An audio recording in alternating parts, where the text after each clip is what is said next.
মথুরাপুর পুরুষোত্তম সমগৌর পুরটনম। হরি কামক হরি ধামক হরি নামক রটনম। শুভ বেদ দিবসে বিসরবিজানি যদয়িতম। প্রণমামি চ চরণান্তিকা পরিচারক সহিতাম। হরি নাম সুকীর্তন কীর্তি ধরম ধরণী গত জীব গণার্তি হর। হর নারদ মাধব গীত গুণম গুণহীন মদে গতি ভজে। গুণহীন মদে গতি ভজে। গুণহীন মদে গতি ভজে। पतित पावन श्री गुरु महाराज की जय। जगत गुरु श्री श्रील प्रभुपाद भक्ति सिद्धांत सरस्वती गोस्वामी ठाकुर जी की जय। प्रभुपाद पार्षद गौतम मदस्थान आचार्य वैष्णव वैष्णवी वृंद की जय। समवेत भक्त वृंद की जय। भजनानंदी भक्त वृंद की जय। समवेत भक्त वृंद की जय। আমারও বলিতে প্রভু আর কিছু নাই, তুমি আমার মাত্র পিতা বন্ধু ভাই। বন্ধু দ্বারা সুত সুত, তব দাসী দাস, সেই তো সম্বন্ধে সবে আমারও প্রয়াস। ধন জন গৃহদ্বার তোমারও বলিয়া, রক্ষা করি আমি মাত্র সেবক হইয়া। শ্রীল প্রভুপাদের হরি কথামৃত দ্বিতীয় প্রবাহ। শ্রৌতবাণী কীর্তনকারী শ্রী গুরুদেবী উদ্ধারকর্তা। শ্রুতিশাস্ত্রের নিন্দা অর্থাৎ গুরু কথিত বাক্য শ্রবণ করবার পর সেই শ্রৌত বাণীর নিন্দা। ওই রূপ নিন্দা প্রবৃত্তি গুরু পাদপদ্ম হইতে বিচ্ছিন্ন করিয়ে তর্কপন্থায় পাতিত করে। বাস্তব রাজ্যে ওই রূপ ধারণের বিপত্তি বা আশঙ্কা থাকতে পারে না। যেখানে নিত্যানিত্য বিবেকের পূর্ণ স্থান, সেখানে অজ্ঞান বা নিরানন্দের প্রবেশ অধিকার নাই। সেই সচ্চিদানন্দ রাজ্যে যে সকল বাণী আছে, সেই বাণী ভূতাকাশ ভেদ করে, জীবের কর্ণভেদ করে কর্ণের অভ্যন্তরে প্রবিষ্ট হয় এবং আমাদের পূর্ববোধ বা প্রমাদ দ্বারা সঞ্চিত শব্দরাশিকে বিপর্যস্ত করে, সেখানে শুদ্ধ চেতনের রাজ্য আবিষ্কার করে। এই রূপ শ্রৌতবাণী যিনি কর্ণে প্রদান করেন, সেই শ্রুতির কীর্তনকারী আমাদের শ্রী গুরু পাদপদ্ম। তিনি নিরন্তর আমাদের কর্ণে শ্রৌতবাণীর অভিষেক করে আমাদিগকে তৃণাদপি সুনিচ তরুণ ন্যায় সহিষ্ণু অমানি মানত করিয়ে দেন এবং সর্বদা আমাদের মুখে বৈকুণ্ঠ কীর্তন প্রকাশিত হবার শক্তি সঞ্চার করেন। এমন যে পরমা শক্তি, তিনিই গুরু পাদপদ্ম। যে বহিরঙ্গা শক্তি জগতে নানাবিধ দ্বন্দ্ব সৃষ্টি করছে, সেই শক্তির কবল হতে শ্রী গুরু পাদপদ্ম আমাদিগকে মুক্ত করে দেন। শ্রী গুরু পাদপদ্ম আমাদের মূর্খতা, অসম্পূর্ণতা, অসৎ বিচার প্রণালী, অস্থির সিদ্ধান্ত প্রভৃতিতে পূর্ণ মাত্রায় অভিজ্ঞ। কাজেই আমাদের যাবতীয় রোগের অবস্থা অনুযায়ী তিনি ব্যবস্থা করেন। যার নিকট উপস্থিত হলে অন্য কারো কথা শুনতে আবশ্যক বোধ হয় না, অন্য কারো কাছে যেতে হয় না, তিনিই সদ্গুরু।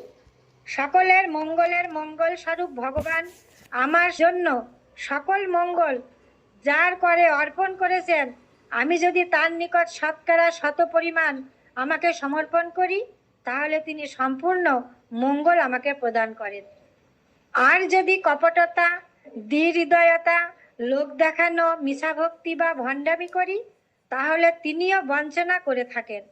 তিনি বলেন, তুমি শিষ্য হও নাই, তুমি শাসন নিবে না, তোমার হৃদয়ে পাপ আছে, কপট লোকের বিচারের কথা শোনার দরুন বর্তমানে আমার কথা শুনবার মতো কান তোমার প্রস্তুত হয়নি, সুতরাং তুমি বঞ্চিত হলে।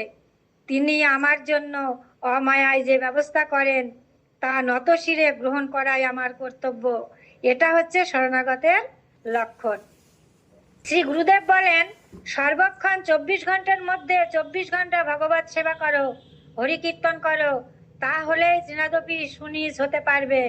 যদি অহংকারীর নিকট মন্ত্র গ্রহণ করো, তাহলে প্রকৃতে ক্রিয়মানানি, শ্লোক অনুসারে তোমার সর্বনাশ হবে। প্রকৃতে ক্রিয়মানানি এখানে গীতার একটি শ্লোক, গীতার 3য় অধ্যায়ের 27 নম্বর শ্লোক। প্রকৃতে ক্রিয়মানানি গুণৈ কর্মাণি সর্বস্ব অহংকার বিমূঢ়াত্মা কর্তামিতি মন্যতে, কর্তা অহমিতি মন্যতে।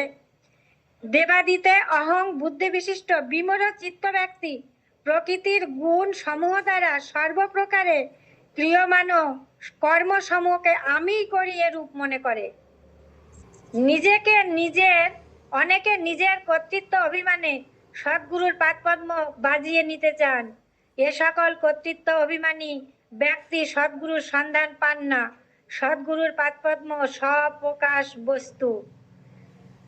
যখন এরূপ বিচার উপস্থিত হয় তখনই বাস্তব সত্য শ্রেষ্ঠ কল্যাণের আকর গুরু পাদপদ্ম আমাদের আত্মার নিকট এসে উপস্থিত হন।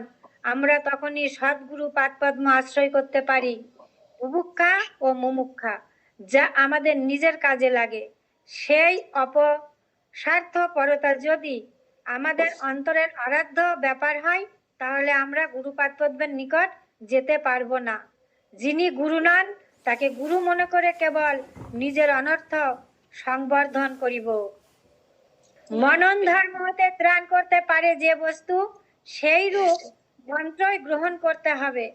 কান থাকলেও যদি হরিকীর্তন শ্রবণ না হয়, যদি মেপে নেওয়ার ধর্ম প্রবল হয়, যদি আমরা চক্ষুকে নিযুক্ত করি দৃশ্যবস্তু মেপে নেবার জন্য, কর্ণকে নিযুক্ত করি শব্দের যথার্থ নিরূপণের জন্য, নাসিকাকে নিযুক্ত করি গন্ধকে ভোগ করবার জন্য, জিহ্বাকে নিযুক্ত করি আস্বাদনীয় বস্তুর উপর প্রভুত্ব করবার জন্য, ত্বককে নিযুক্ত করি স্পর্শের উপর আধিপত্য বিস্তারের জন্য, তাহলে গুরু সেবার উপকরণে আমাদের ভোগ বুদ্ধি উদয় হলো, সেব্য বস্তুতে গুরুতে লঘু জ্ঞান হলো, আমরা মঙ্গল পেলাম না।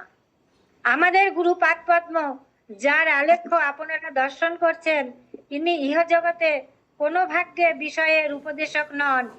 আবার ইহজগতের সকল কথার একমাত্র অভ্রান্ত মীমাংসকও তিনি।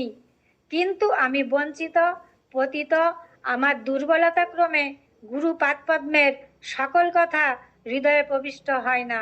গুরু পাদপদ্মের কৃপায় যে সকল কথা কর্ণে প্রবিষ্ট হয়েছে, সেই সকল কথা বলবার জন্য আমার কোটি কোটি জিহ্বা হোক, কোটি কোটি মুন্ড হোক, কোটি কোটি বৎসর পরমায়ু হোক, আমি যেন সেই কোটি কোটি জিহ্বায়, কোটি কোটি মস্তকে, কোটি কোটি বৎসরে অনন্ত বিশ্ব ব্রহ্মাণ্ডে আমার গুরু পাদপদ্মের অতুলনীয় অমন্দদয় দয়ার কথা কীর্তন করতে পারি। তাহলে আমার গুরু পূজা হবে, তিনি সন্তুষ্ট হবেন, প্রসন্ন হয়ে আমার প্রতি অজস্র আশীর্বাদ বর্ষণ করবেন, যাতে করে আমি তার দয়ার কথা আরো কোটি জিহ্বায় কীর্তন করতে পারবো। সেই দিন আমার নশ্বর মায়ার কথা কীর্তন হতে ছুটি হবে, জগতের সকল লৌকিক শিক্ষা হতে ছুটি হবে।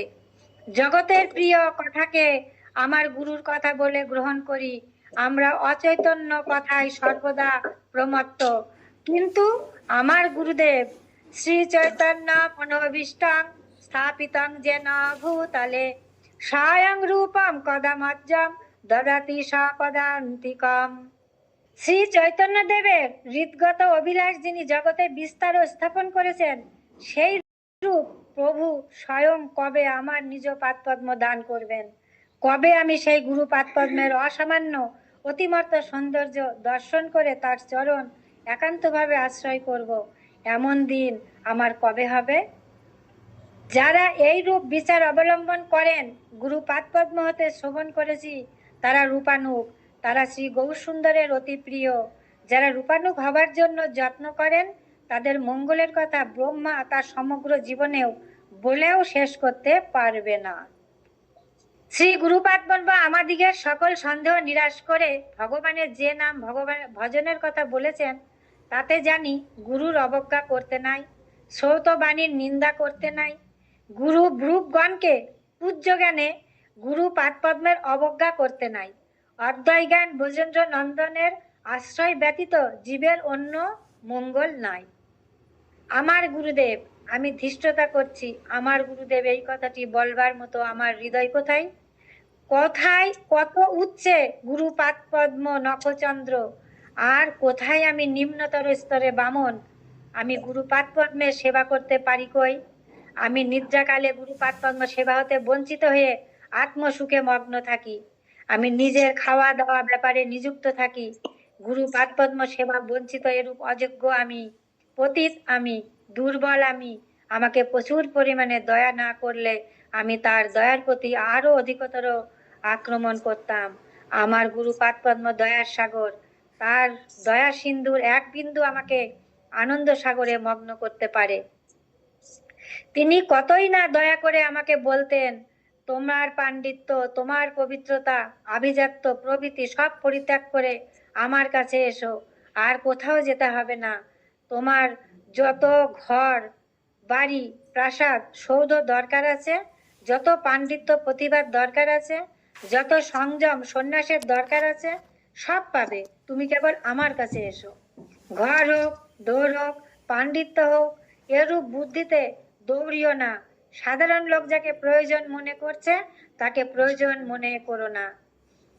আমরা ভয়ানক তার্কিক ছিলাম, কিন্তু সেই তর্কের দর্পকে অতি দয়ার সহিত পদাঘাত করে যিনি কৃপা করেছেন, তার দয়ার কথা সীমা করতে আমি অনন্ত কোটি জীবনেও পারবো না, বা কেহ কোনোদিন পারবে না। তার ভৃত্য বলে পরিচয় দিবার যোগ্যতা যদিও আমার নেই, তথাপি তিনি সেরূপ পরিচয় দিবার যে আশা বন্ধ করিয়ে দিয়েছেন, আমরা তাতে নিত্যকাল জীবিত থাকতে পারি। আমরা নিরানন্দের মধ্যে প্রবিষ্ট আছি, প্রচুর পরিমাণে অনিত্য কার্যে প্রবিষ্ট আছি। আমরা দুর্বল বলে মনে হয়েছিল, গুরুদেবের অপ্রকট বিপদগামী হয়ে যাব, তার কথা শুনতে পাবো না। কিন্তু আজ গুরুপাদ পদ্মের বহু বছর বহু অবতার কৃপা করে আমার সম্মুখে উপস্থিত হয়েছেন। তারা আমার নিকট কীর্তন করেন, ভাগবত পড়ে অর্থ জানিয়ে দেন।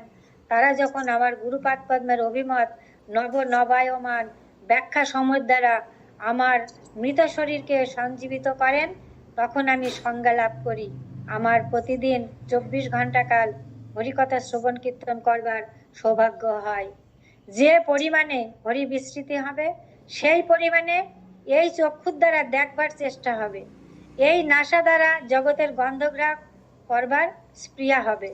গ্রীষ্মকালে পাখার বাতাস খাবো, শীতকালে লেপ মুড়ি দিয়ে স্পর্শ সুখ অনুভব করব, এরূপ লালসা হৃদয়ে স্থান পাবে।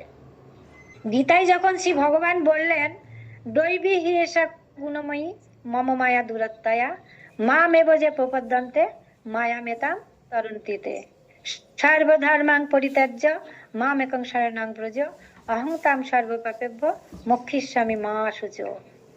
বাক্য বলেছিলেন, তখন অর্জুন ভগবানের সেই বাণী শুনলেন, আর বাদ বাকি লোক মনে করল সকল লোকই স্বার্থপর, কৃষ্ণ তদ্রূপ।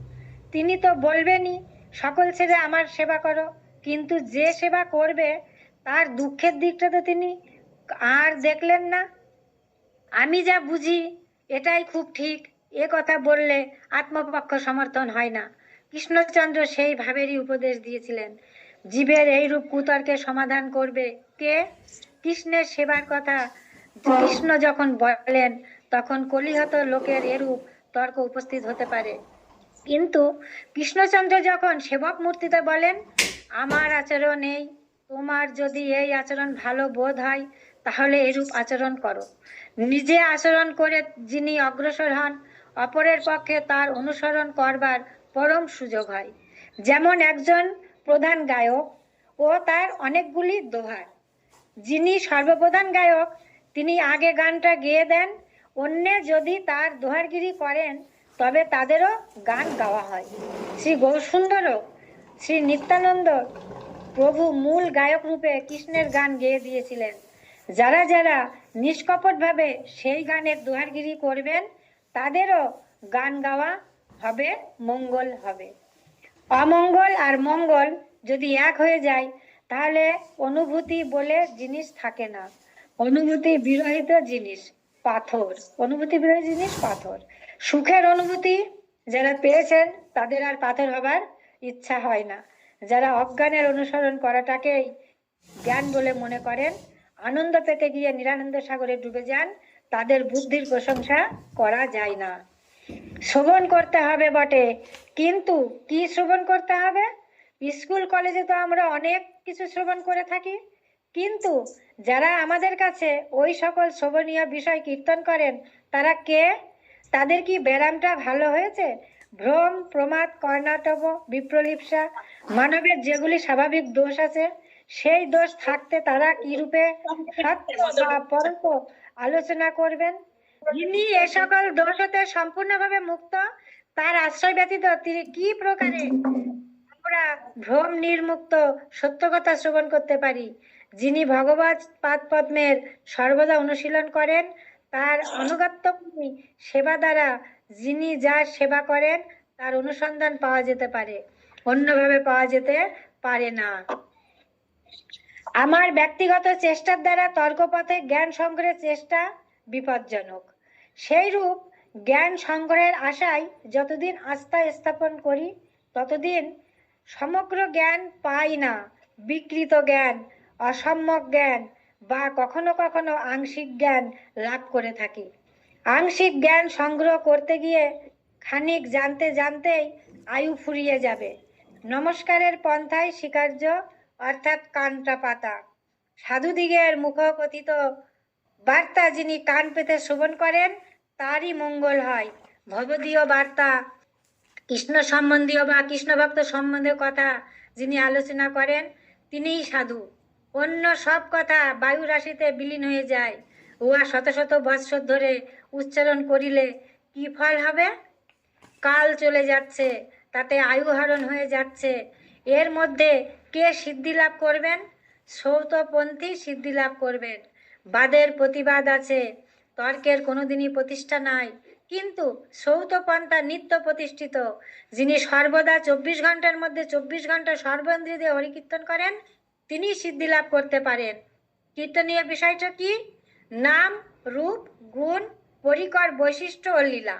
যদি বাস্তব বস্তুর নাম কীর্তিত হয়, যদি বাস্তব বস্তুর রূপ কীর্তিত হয়, যদি বাস্তব বস্তুর গুণ কীর্তিত হয়, যদি বাস্তব বস্তুর পরিকর বৈশিষ্ট্য কীর্তিত হয়, যদি বাস্তব বস্তুর লীলা কীর্তিত হয়, তাহলেই আমাদের সমস্ত মঙ্গল হবে। আমাদের অহংকার নষ্ট হয়ে যাবে, আমাদের অসহিষ্ণুতা নষ্ট হয়ে যাবে।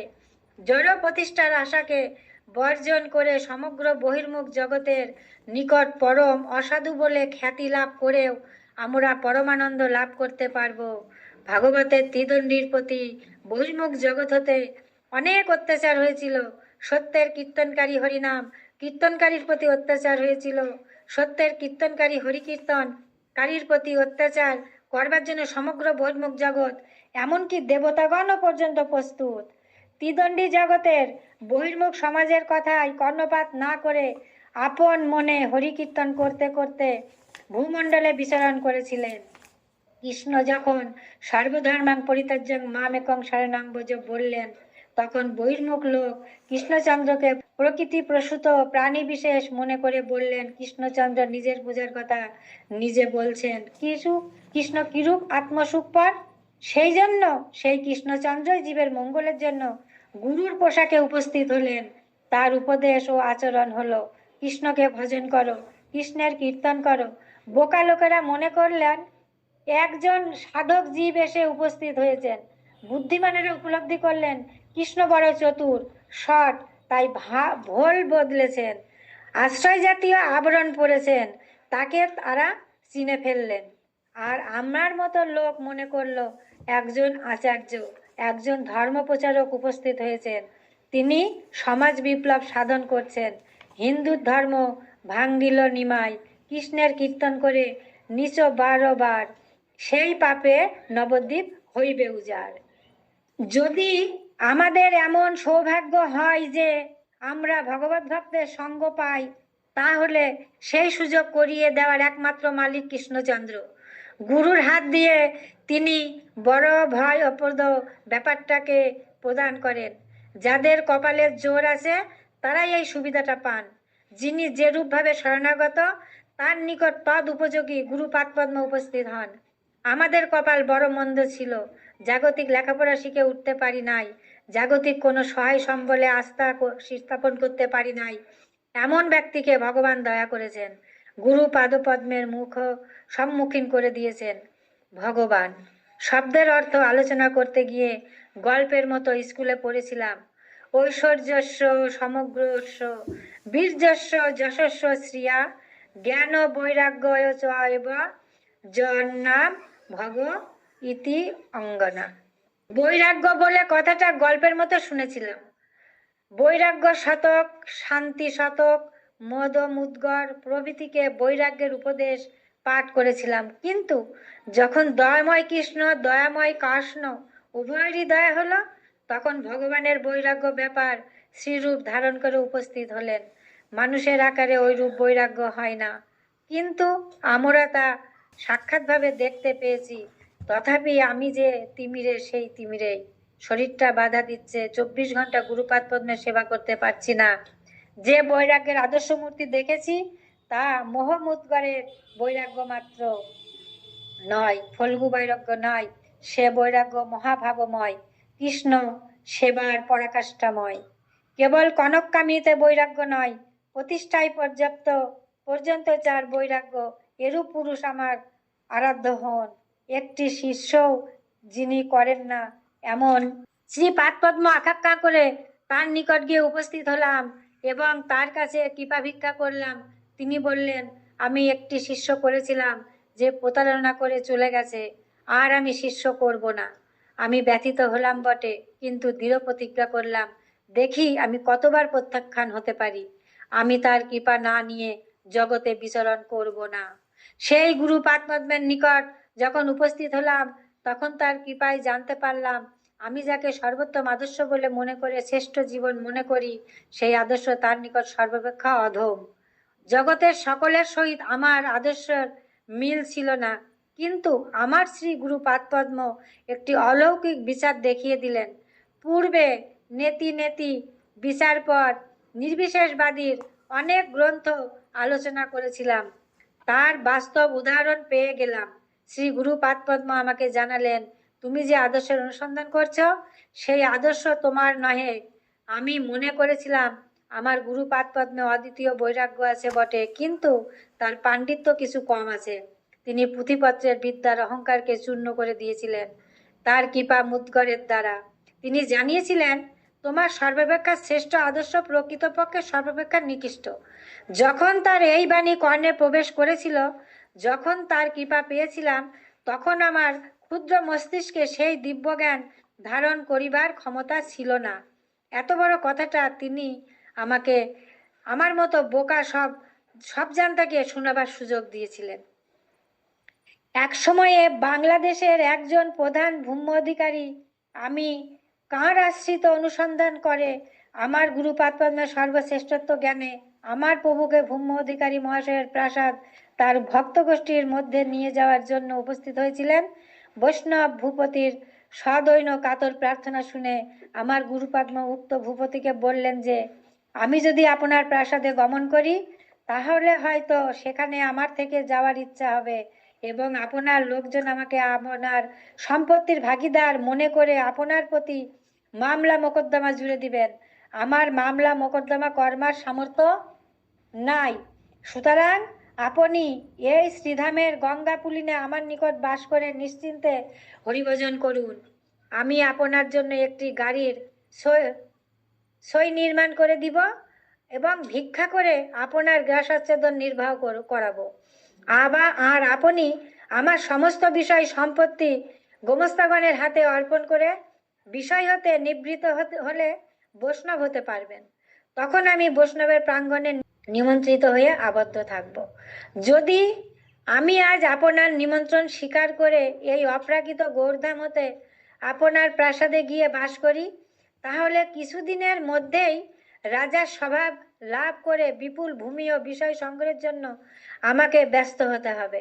তাতে ফল হবে যে কিছুদিনের মধ্যে আমার কৃষ্ণ ভজনের অভিলাষ বিষয় সংগ্রহের পিপাসায় পর্যপোষিত হয়ে আমি রাজার হিংসার পাত্ররূপে পরিগণিত হব। পক্ষান্তরে যদি আপনি আমার কুটিরের পাশে অপর কুটির স্থাপন করে ভজন করেন এবং মাদুকরি গ্রহণ করে জীবনযাত্রা নির্বাহ করেন, তাহলে কোনোদিন আমরা প্রণয়চ্যুত হয়ে হিংসায় প্রবৃত্ত হব না। যদি আপনার ন্যায় বৈষ্ণব বন্ধু মহারাজ আমার প্রতি কোনো কৃপা প্রদর্শন করতে ইচ্ছা করেন, তাহলে আমার ন্যায় জীবন অবলম্বন করে হরিভজন করুন, তাহলেই আমাকে কৃপা করা হবে, আমার সঙ্গে আপনার আন্তরিক বন্ধুত্ব হবে।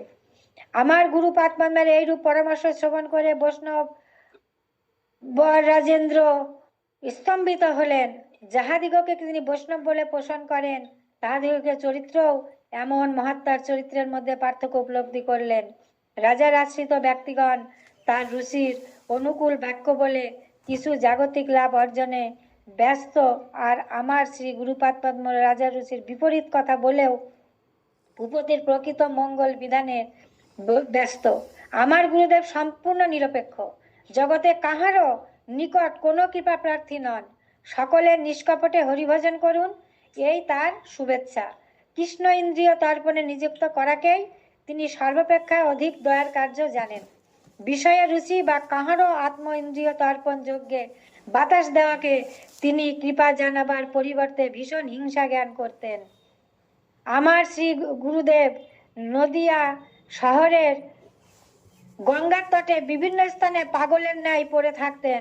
তিনি পাক করে খাওয়া, কোনো বিষয়ের ভোজ্য দ্রব্য গ্রহণ করা, বিষয়ের ঠাকুর বাড়িতে যাওয়া প্রকৃতিকে সর্বতোভাবে পরিহার করেছিলেন। কখনো কাঁচা চাল জলে ভিজিয়ে খেয়ে থাকতেন, কখনো পাক খেয়ে থাকতেন, অধিকাংশ সময়েই নগ্ন থাকতেন। কখনো কখনো শ্মশানের সৎকার্য আনিত মৃতের পরিত্যক্ত বসন সংগ্রহ করে তা দ্বারা অঙ্গ আবৃত করতেন। তার কাছে প্রচুর খাদ্যদ্রব্য আসত। অনেক গৃহস্থ বৈষ্ণব ধনাঢ্য ব্যক্তি আমার প্রভুকে অনেক টাকা, মূল্যবান শাল প্রভৃতি বস্ত্র দিতেন। তিনি টাকা পেয়ে কাপড়ের 2-5টি গ্রন্থি দিয়ে নানা স্থানে রেখেও অর্থের জন্য ব্যতিব্যস্ততা দেখাতেন। মূঢ় অর্থপ্রিয় ব্যক্তিগণ মনে করতেন যে তার অর্থে প্রচুর লোভ আছে। কেহ তাকে মূল্যবান বস্ত্র দিলে তিনি দাতাকে বিশেষ প্রশংসা করতেন এবং সেরূপ বস্ত্রের অকিঞ্চিতকরতা জানিয়ে দিতেন। তিনি বলতেন, আমি তো বৈষ্ণব হতে পারলাম না, যে সকল লোক এই সকল জিনিস দিয়ে গেছেন তারা বৈষ্ণবের ব্যবহারের জন্যই দিয়েছেন, সুতরাং বৈষ্ণবেরই উহা গ্রহণ করবার যোগ্যতা। এই বলে তিনি অনেক সময় বনমালী রায় মহাশয়ের নিকট ওই সকল টাকা পয়সা পাঠিয়ে দিতেন এবং তার নিকট চিঠি লিখে জানতেন তিনি ওই সকল জিনিসকে বৈষ্ণবের সেবায় লাগিয়েছেন কিনা। বনমালী রায় মশাই তখন শ্রী বৃন্দাবনে বৈষ্ণব সেবায় তৎপর ছিলেন। আমার গুরুপাদ পদ্ম জগতের কোনো কথায় প্রবিষ্ট হতেন না, কেননা আমার ন্যায় অযোগ্য ব্যক্তিকেও তিনি কৃপা করবার অভিনয় করেছিলেন।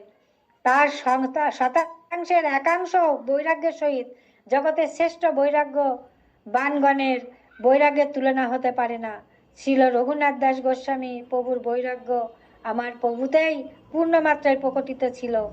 তার চরিত্র যদি জগতে প্রকাশিত হয়, আমার গুরুবর্গ যদি তার অতিমর্থ চরিত্রের কথা জানতে জগতে অতি সরল ভাষায় প্রকাশ করেন, প্রচার করেন, তাহলে সমগ্র জগৎ লাভবান হতে পারবেন। আমার গুরু পদ্ম শুধু কনক কামিনী ছেড়ে দিতে বলেছেন এমন নহে, সাধুগুরি দেখানো পর্যন্ত ছেড়ে দিতে বলেছেন। তিনি ভাগবত পরমহংস ছিলেন। পারমহংসী সংহিতা ভাগবতের আশ্রয় ব্যতীত কোনো পারমহংস ধর্ম থাকতে পারে না। একবার একটি কৌপিনধারী আমার গুরু পদ্মের নিকট এসে বললেন যে আমি কুলিয়া নবদ্বীপে 5 কাঠা জমি কোনো এস্টেটের কর্মচারীর নিকট হতে সংগ্রহ করেছি। তা শুনে আমার প্রভু বললেন, শ্রী নবদ্বীপ ধাম অপ্রাকৃত ভূম্য অধিকারীগণ কি প্রকারে এখানে ভূমি লাভ হলেন যে তা হতে সেই কৌপিনধারীকে 5 কাঠা জমি দিতে সমর্থ হয়েছেন? এই ব্রহ্মাণ্ডের সমস্ত ধনরত্ন বিনিময়েও প্রদান করলেও অপ্রাকৃত নবদ্বীপের একটি বালুকণাও মূল্যের তুল্য হয় না। সুতরাং উক্ত জমিদার অত মূল্য কোথায় পাবেন যে তার নবদ্বীপের ভূমি বিক্রয় করবার অধিকার আছে? আর কৌপিনধারী বা কত ভজন বল আছে যাতে তিনি ভজন মুদ্রার বিনিময়ে অত জমি সংগ্রহ করে ফেলেছেন? শ্রী নবদ্বীপ ধামের ভূমিতে প্রাকৃত বুদ্ধি করলে ধামবাস হওয়া দূরে থাক, ধাম অপরাধ হয়ে থাকে। অপ্রাকৃত তত্ত্বকে প্রাকৃত জ্ঞান করলে তাত্ত্বিক লোক তাকে প্রাকৃত সহজিয়া বলেন। আর এক সময় বিশেষ নিপুণ গোস্বামী নামে পরিচিত ব্যক্তির লাভ পূজা প্রতিষ্ঠার ব্যাখ্যা সাধারণের মুখে শ্রবণ করে তিনি সেই ভাগবত কথক বহু শিষ্য সংগ্রাহক গোস্বামী মহাশয়ের ভক্তি প্রচারের সবিশেষ তত্ত্ব অনুসন্ধান করেন। সেই গোস্বামী মশাই গৌর গৌর বলান ও অসংখ্য শিষ্য সংগ্রহের চাতুরি জানেন শুনে আমার প্রভু বললেন, ওই প্রতিষ্ঠাশালী পাঠক ভাগবত ব্যাখ্যা বা গৌর গৌর বলার নাই, টাকা টাকা আমার টাকা বলে চিৎকার করেছেন।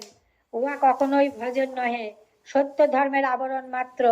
তদ্দ্বারা জগতে অনিষ্ট ব্যতীত কোনো উপায় সাধিত হবে না। আমার শ্রী গুরু পাদ পদ্মের নিষ্কপটতা ও নিরপেক্ষতা, আদর্শ স্বরূপ অপার্থিব চরিত্রের সম্বন্ধে অসংখ্য কথা আমরা শুনেছি ও প্রত্যক্ষ করেছি। সকল শব্দই বিষ্ণুকে উদ্দেশ্য করছে। যে শব্দ বিষ্ণু হতে পৃথক হয়ে অন্য কিছুর উদ্দেশ্য করে, তাহার শব্দের অজ্ঞরূঢ়ী তাকে কৃষ্ণের অদ্বিতীয় ভক্তিত্ব বিচারের পরিবর্তে জীবের মায়া ভক্তিত্বের বিচার আনয়ন করে।